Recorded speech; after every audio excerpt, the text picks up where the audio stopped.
Time for action. Entire name of the series. It's where we're going this month. It's what we're thinking about. As part of that, I want to give you a couple things that we are doing as a church over the next few weeks that I want to let you know. I want to inform you about these things so you can be praying about them, so you can be involved in them, so you can understand that of all the things we've been discussing over these last 4 months, and as we'll go through this 5th month, that our goal is not to just simply sit here and ingest information. Our goal is to do more than just sit and be receivers of the blessings and the grace and the message of God. That we are called, as that song said, to go out, to raise up, to rise, and to go be the ministers of mercy in our community. And over the next few weeks, we're going to be talking about that. We're looking at some women from Scripture who did some amazing things, who looked at their lives, looked at what was happening, and decided it was time to do something.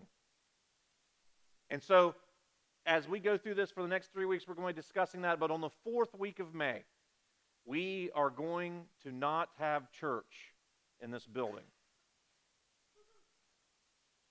Thanks, Joe. I didn't hear any gasps or anything. I know it's weird, particularly if we've been in church for any length of time, to think that a church who basically encourages everyone to come on Sunday morning will one Sunday say, don't come to church.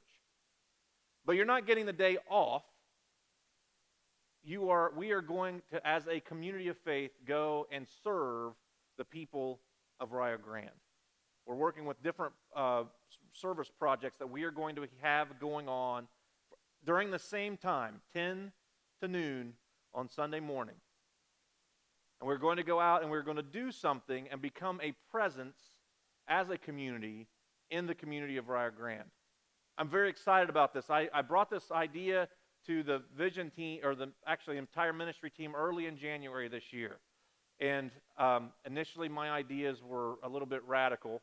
And so they very kindly and very graciously told me I was crazy.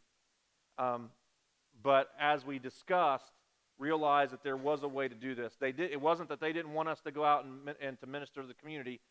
It was just my method was a little bit extreme. Those of you who know me know that's kind of where my brain goes, and then I usually kind of calm down. But the thing is, we are going to go out on that Sunday, and we're going to be doing yard work, and we're going to be doing different things, working with things that are happening on Rio Grande's, the University of Rio Grande's campus, some things that are for some individuals in Rio Grande. We're working with the university. We're working with the mayor of Rio Grande, Matt Easter, to figure out how we can serve the people of the Rio Grande community. And it's not just a one-time thing. I was having a conversation with Haley Wall, who's actually in the back room praying right now. She works at the Senior Citizen in Gal Police, and we were discussing how around Christmas time and during the spring, you get an influx of volunteers. And a lot of times they're from schools. And the reason is they have a service project or something that's due, or that they were supposed to do all year, and then they remember. And so they try to get it done in May, and so they come and spend an hour with the senior citizens and then go on their way until Christmas when they realize, oh, crap, we've got one to do now. And I don't want this, and the discussion I've had with this ministry team, what they don't want and what the vision team doesn't want, we don't want it to be a one-shot deal. Where we go in and we're like, hey, this is Fellowship of Faith. We're awesome because we're working on Sunday, and now we'll never see you again until the next time our conscience gets to us. It's the beginning of a way for us to find avenues to serve that community and the communities around us. That's the first one we will do, and we're going to expand that. And I want to encourage you. I realize it's the 4th week of May. It's Memorial Day weekend. I realize there are graduations happening. There's all kinds of stuff happening. And what I'm asking for is basically for the same chunk of time that you would give us to come here on Sunday morning, to meet with us in Rio Grande, and serve the people of Rio Grande until noon. For those of you who want to stay afterwards, we're going to have a picnic on the green at Rio Grande at noon. Those of you, I wanted to let some of you know, if you have infants or you have toddlers and you're worried because you would like to work, but you realize that it's really hard to do when you've got one leg that's incapacitated by a 3-year-old, what we're going to do is we're actually going to continue to have our nursery and preschool here on that Sunday morning. And one of the great things that we've done is we've partnered with Elizabeth Chapel Church. They're actually going to let us borrow one of their vans. So all you will need to do is actually come here, and your normal kids workers will be here working with them and have some fun activities for them. And then we're actually going to have a van here so you can just shuttle over there and work, and then come back and get them for lunch, and come back for the picnic. So if some of you were kind of concerned about how that was going to work, I just wanted to let you know. But it's a great opportunity for us to take all the things we've been saying and put them into action. Not as an opportunity to not go because they're not having church that Sunday. And I encourage you, if you have friends and family members, maybe you have had a difficult time getting them to come here on church on Sunday morning, but maybe they enjoy doing that kind of thing, invite them to be part of this. There's not going to be there's no bait and switch, okay? I'm not going to get everybody over there and then go, psych, we're not working. I'm going to preach a sermon, okay? I don't believe in that. There's no reason for that. But they may come, and if they come, maybe there are connections that can be made. Maybe they'll realize there are people here they know and they like, and then that may encourage them to come some other time, okay? That's the 4th week of May. 5th week of May, 5th Sunday of May, we have our regular 5th Sunday celebration. And we've already got some people who are going to be baptized on that 5th Sunday, which is extremely exciting. That's another point of action. I want to tell you, God is working in the lives of people here. On Wednesday night, we have our our Wednesday night live, which I'll be honest has been discouraging to me over the last year because the group has been small and has stayed small. But on Sunday, we had someone come here, and I'm not going to take everything from it, but we had someone come for the second time to the church on Wednesday. And as a result of the experience with sitting with Joe and the group, I was out planting flowers with preschoolers and elementary kids and Eden Shank. As a result of in here, what was going on, we had someone give their life to Jesus on Wednesday night. That's an exciting thing. I will tell you that one experience negated every negative thought that I have had about that Wednesday night experience. If it was for that one person to come to know Jesus, every other effort that we have done is worth it. That is the attitude that we must have with everything we do. If it's just one person, we will do it because people matter to God. And so on the 5th Sunday, we're having baptism. And if you want to be baptized, let me know. We've got 3 or 4 right now. And if you have additionals, let me know. If it's something that you've gotten saved and you've given your heart to Jesus, whatever language you use, whatever it is. If Christ has come into your heart and your life has been changed, but you've never taken that step of baptism, let me know. We will celebrate with you. I'm excited. Next week, of course, is Mother's Day. I just want to remind you guys that it's Mother's Day, especially guys. It's Mother's Day. Don't forget. I already bought Amy's present yesterday. She was with me and told me what it was. So that was very easy. I like those kinds. She actually said, buy these for me for Mother's Day. Okay. I bought them, and she's wearing them this morning, a week early. See, that's how you do it. But it's Mother's Day, and next week we're actually going to have a photographer here. If some of you were here last year, remember Kate Lee took pictures of different families. We've got that happening again today, or this month. It won't be Kate because it's her last week here at the church, but there's someone going to be here.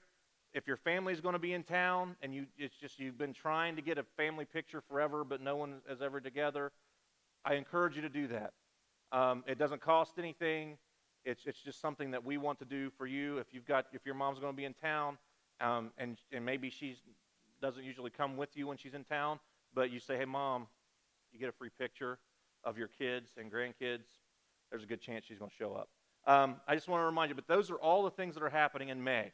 And I realize May is crazy busy with everything else. School is ending, vacations are being planned, all of that kind of stuff. But none of this stuff happens if our community is not present. And none of it happens if our regular folks who are part of the community are not here connecting to new people who may be coming. So I encourage you to be that person who connects and who brings others in. Okay, that's not even the message. I just want to let you guys know what's going on. I'm very excited about all that's happening, but we're talking about this idea of time for action. We're talking about what it means.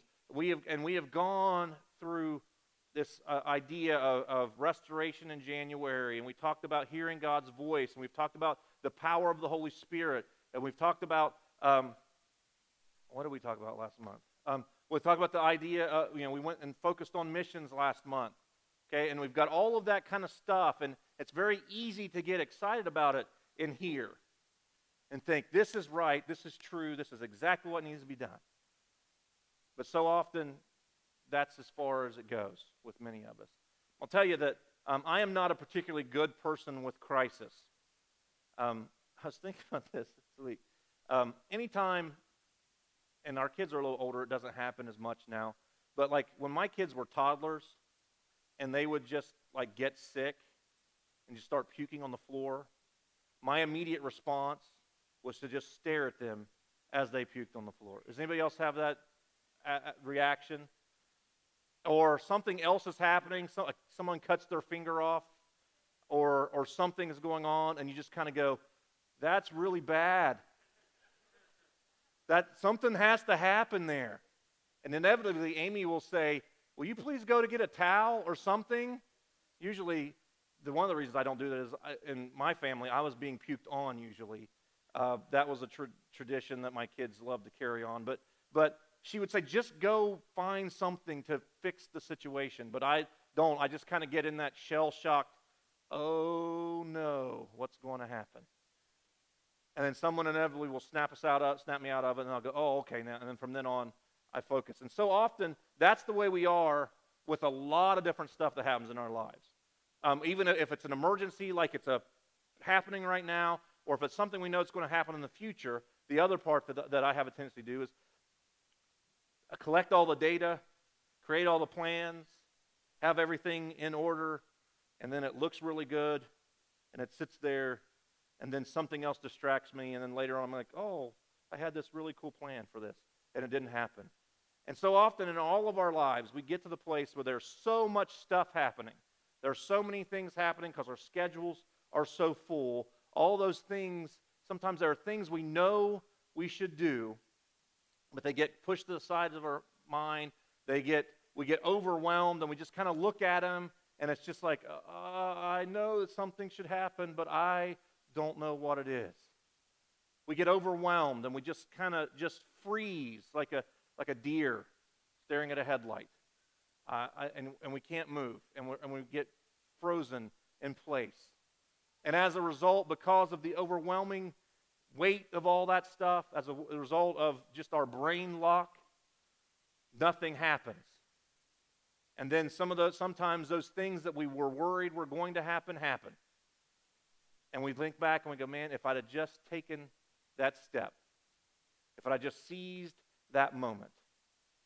And so this morning, as we think about this time of action, I just want to encourage you to understand that every second counts. Those of you who are sports people know this. Right? You know it. You've watched the games. Some of you are probably basketball fans, and you've watched the NCAA tournament. How many games have ended on that last second shot? How many people have gone from being shut out of a tournament to going on to the finish line, to the last tournament game? How many people? How many games have changed? I think of, for me, when I teach martial arts, I teach Taekwondo, and it kind of goes along with boxing and things like that. There's this idea of fighting from bell to bell. Because if you, at any given time, don't realize that every second counts, at any time you drop your guard, you stop moving, you stop thinking, you're going to get knocked out. I had an experience this week that I didn't have it. I watched it. My daughter was fighting a kid. Sounds really bad, particularly if you hear the encouraging. Don't come on Tuesdays if you want me think of me as a man of peace. That's all I'm having to say. But she was fighting a kid. And I stopped her and I said, you could kick him in the face. And she said, okay. And so she started fighting again. If you have to meet my daughter Brett. If you haven't, if you have, you won't forget her. And if you haven't, you need to, because she's a really neat kid. But she's been a black belt since she was 9. And so she likes to fight. It's most of the people who like to fight most of my classes are girls. It's amazing, and they're vicious. So she stopped, and they were fighting, and as they were fighting, the boy, who's a little bit younger than her, he's a couple years younger than her, dropped his guard, and she kicked him in the face and almost knocked him out. He was very shocked, I think partly because he got kicked in the face, partly because it was a girl. But it was a second hesitation. Matt McCullough is one of my black belts. He was actually one of my first students. He's been in there for a long time. He will recount multiple times where he has been on the receiving end or someone else has been on the receiving end of dropping their guard for a single second. And dropping your guard for a second is painful because every second counts. Some of you work in jobs where if you drop your guard, if you stop paying attention for a second, you can miss something that may be life-threatening to somebody. It may be a matter of life and death. It might be a matter of massive amounts of money being lost or gained or whatever, because every second counts, and we think about that in every aspect of our lives. But so often we forget that also when it comes to spiritual things, when it comes to other stuff, the seconds matter. So we're going to look at a woman named Esther this morning. I'll give you a little bit of background on Esther because we can't read the entire chapter. Esther was a Jewish woman. She and her family were living in exile. Actually, part of the whole nation was living in exile. And there was a king who was in charge. And he had a wife who he asked to do something, and she said no. And then he said, okay, fine. I don't want to see you anymore. You're not my wife anymore. That was apparently his power as king. And so then he'd made a decision. He said, I need a new wife, so find one. And they went through and they looked through all the women of the nation, of the empire, and they found Esther, who it says was very beautiful, and she's very smart, very charming. She became one of his wives, his a number one wife. She was apparently an orphan, because they mention her uncle, Mordecai. They don't really mention her family. She was chosen. She didn't have a choice. And if you look at the story, the queen had very little power. It's not like when we look at, she has very little power either. But in England, the queen is viewed as this very, authoritative type of person, even though she really doesn't have it anymore. This woman didn't have it. Esther didn't have that. She was basically an ornament for the king. She was part of the Jewish people, so she was hated in the community. That's Esther's background. That's what's going on in her life. If you read the book of Esther, what you find out is there was a man named Haman who hated her uncle Mordecai, and he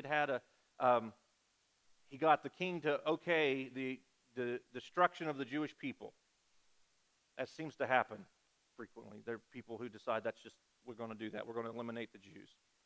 Always, never happens, but that's what they want to do. So he decided he was going to fill that out. He was going to send it out, and that was the case. And so Esther's uncle Mordecai finds out about it. And he goes to Esther, and he gives her the message. He tells her what's going on. And in chapter 4, we see what Mordecai says to Esther, and we see Esther's response. We're going to start on chapter 4, verse 13.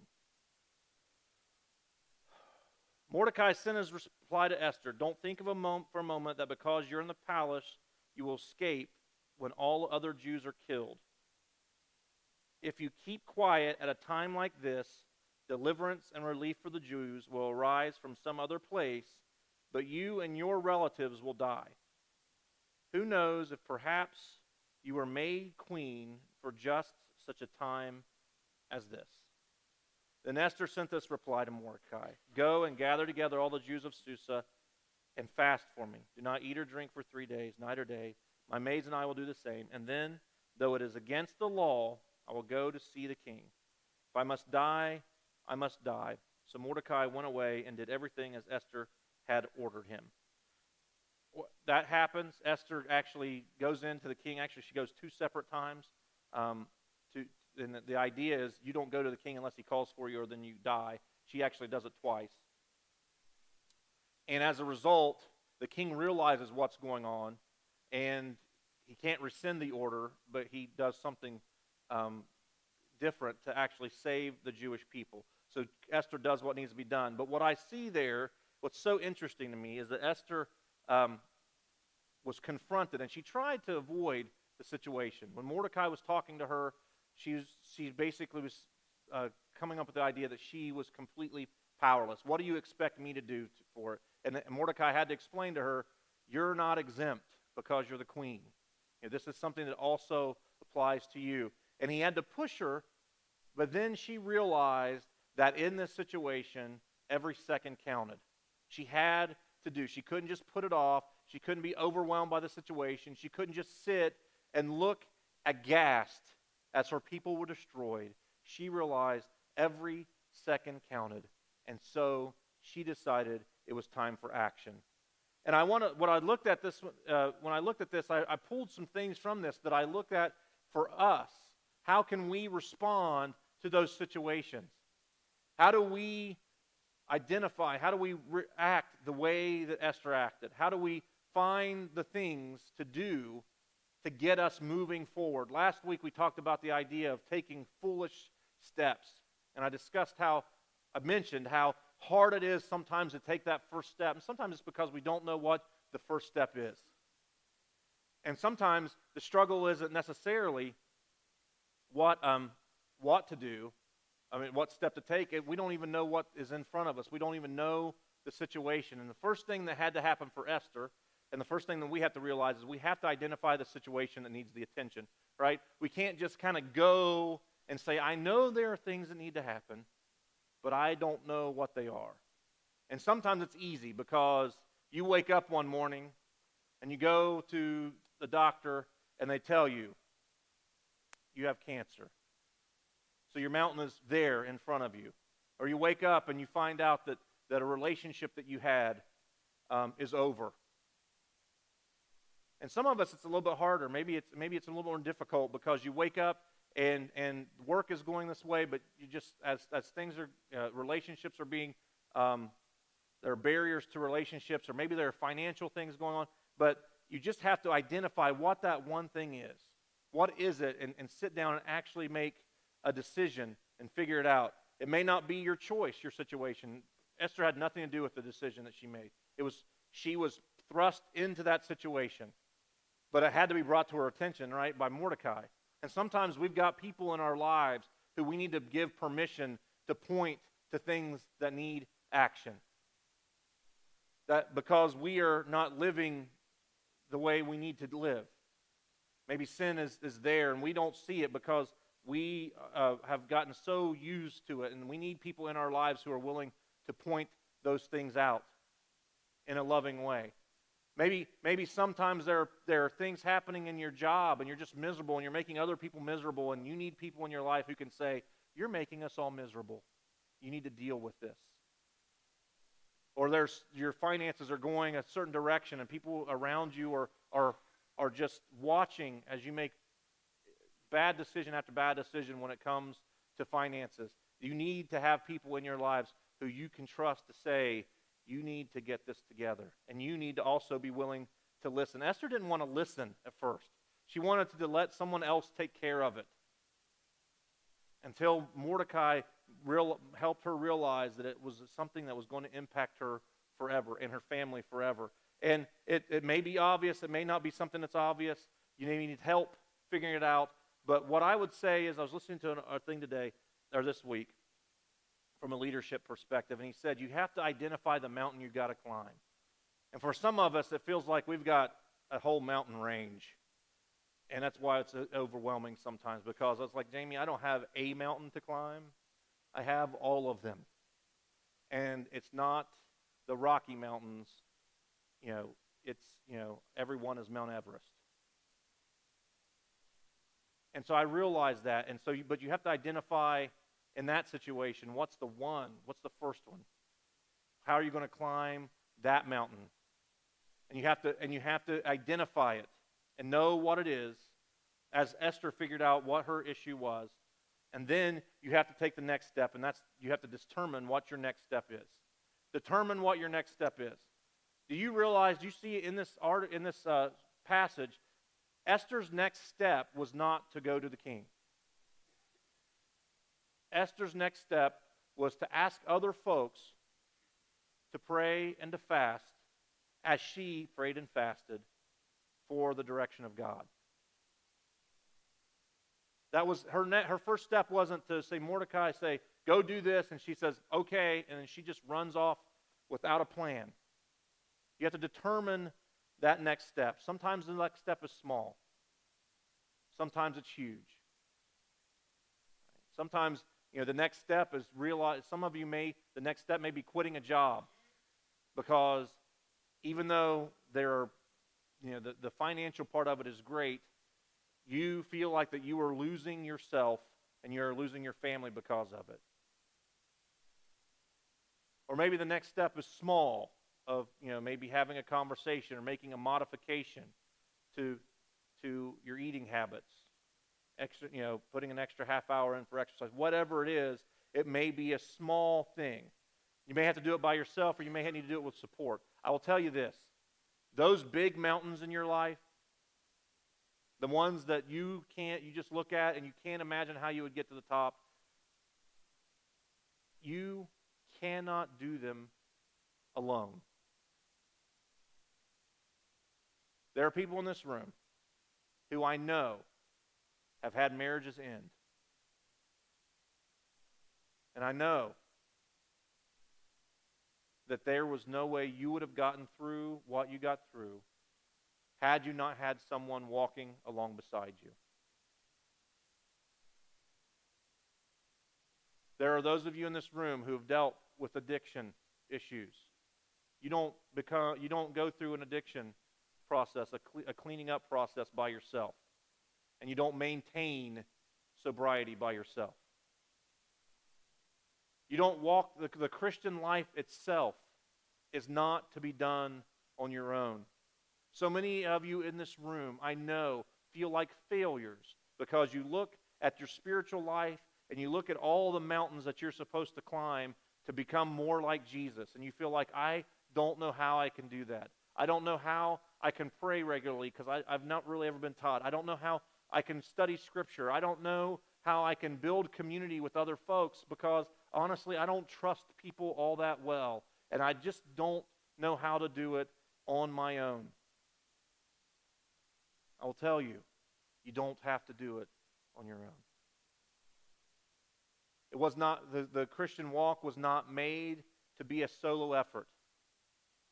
The people who make it to the summit of Everest don't get there by themselves. You identify the support. Esther was the only one going in to see the king. But in the process of that, while she was doing that, there were people praying for her. There were people caring about her. There were people focused on her, encouraging her, cheering for her to get up that mountain. Determine the next step. Get some support. And then obviously, after you determine the next step, you have to take it. How many of us know what we should do when it comes to our own health. Every time I eat a donut, I know that the next best step would be to put the donut down and to eat a banana. Every day that I go, I should really work out today, and then I don't, the thought of needing to work out does nothing to make me more healthy. Take steps. Take the next step of action. In Esther's situation, it was to pray and fast. For some of you, it's a sin issue. And your next step is to confess, to ask forgiveness from God, maybe from other people. Maybe your next step is to walk toward community and to actually be willing to be connected to folks who can support you and be your biggest fans. Maybe your next step is to go out and reach other people in the community and serve others. Whatever that next step is. And so when we talk about that, and we talk about in January, we talk about this idea of restoration, which we've discussed, and that's a whole big picture issue of restoration. You know, the image of restoring the world and spreading the message of Jesus Christ around the world, and that's a huge thing. And so often, we don't know what we should do after that and take the next step. Your next step to that may be just committing to come to that fourth Sunday. Because maybe you're not particularly into serving other people. There are people who are like that. I'm one of them. It's not a natural tendency for me to look for ways to serve other people. I know there are people in this room who are the exact opposite. That's fine. I actually envy you to a certain extent. The only way God has encouraged me to be more of a servant, and the only way that you will understand the importance of serving others is to serve others. There's not really any other way. There is no fix. God, you could miraculously wake you up one morning and you'd be like, hey, I changed. I'm really into helping other folks out. But most likely, the way that it will happen is for you to take the next step of finding the way to serve other people in small ways. Maybe you're not a particularly celebrative person. You don't understand the idea of celebration and praising God. It may take a very small step of just being willing to have an attitude of worship throughout your day. Not to do something, not to start raising your hand or running down the aisles or, doing cartwheels during worship or any of that kind of stuff. But maybe it's just a matter of when we're worshiping, you're actually paying attention and listening and understanding the purpose for worship. I don't know what the next step is for you. There are so many different ones. So it looks so many different ways. But here's the next thing. After you do that, when you take those next steps and you continue to take those steps, you must then leave the results up to God. The hardest thing of everything, particularly for control freaks, of which I'm not really one.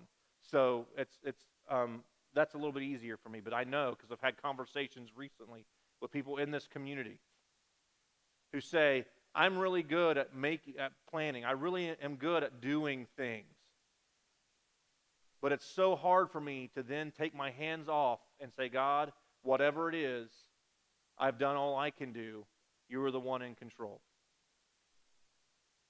You must step back and say, as Esther said, if I die, I die, but I'm just going to do what I need to do, and God's in charge.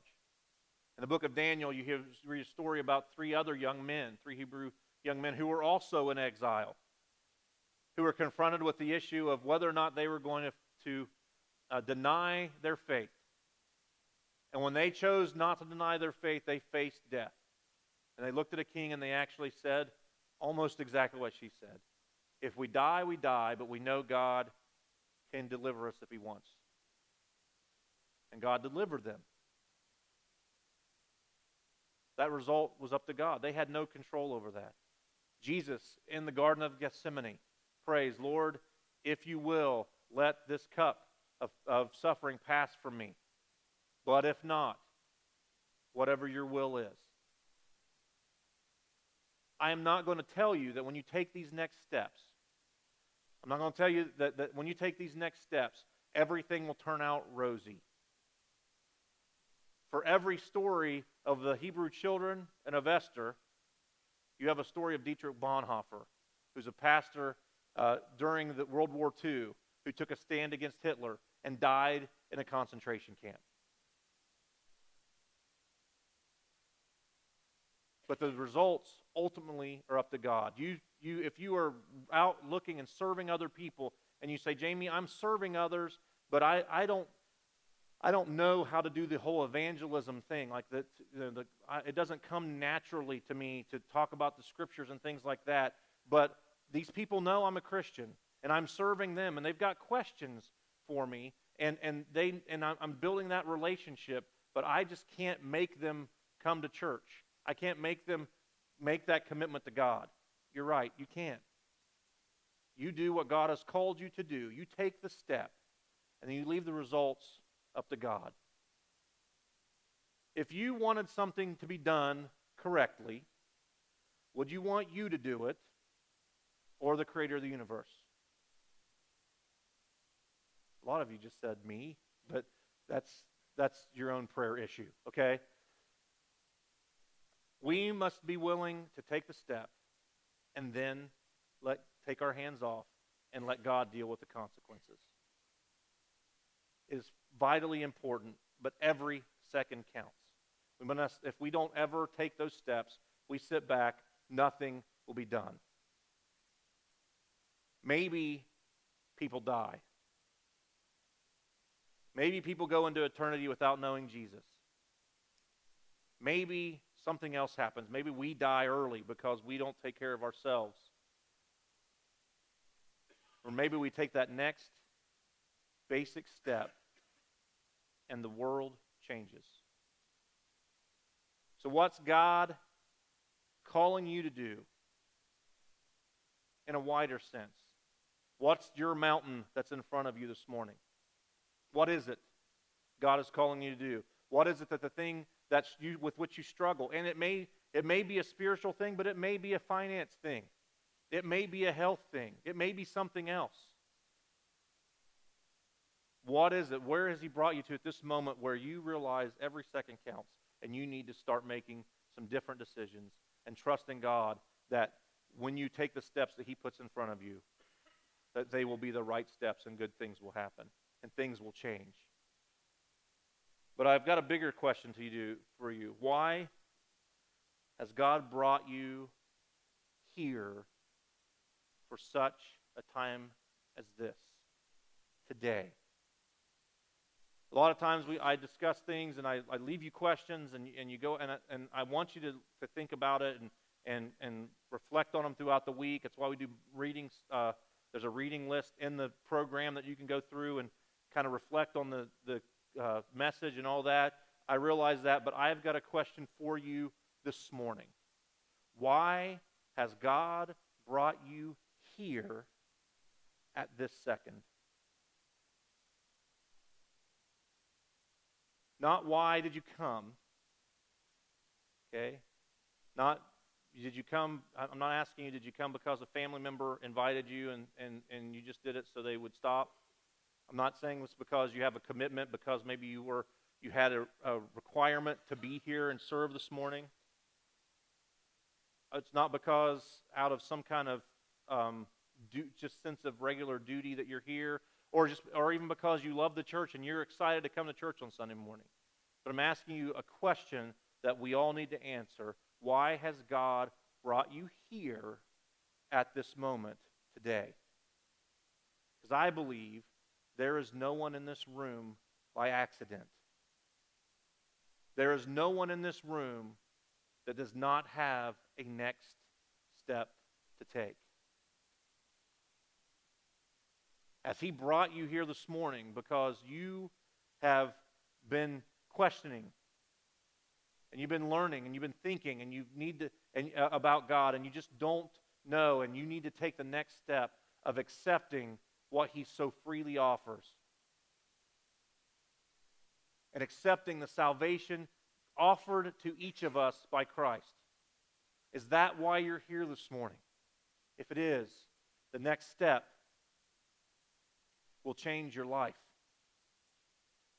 The next step is a very vital second in your life, and you can make it this morning. Did He bring you here because you have been struggling with something, that you have been carrying a burden on your own? You have been struggling and just crying out to God, or maybe just in anger to God, and you need people who can come along with you, who can support you and love you and help you take those steps to healing? Did He bring you here this morning because of some other brokenness in your life? Is there a sin that you can't just seem to be completely and totally bound by? If He brought you here this morning, He brought you here because this is the place for you to get deliverance. Not because of me, not because, this church is better than any other church, but because Christ wants to change you and give you freedom and help you bring healing to you starting now.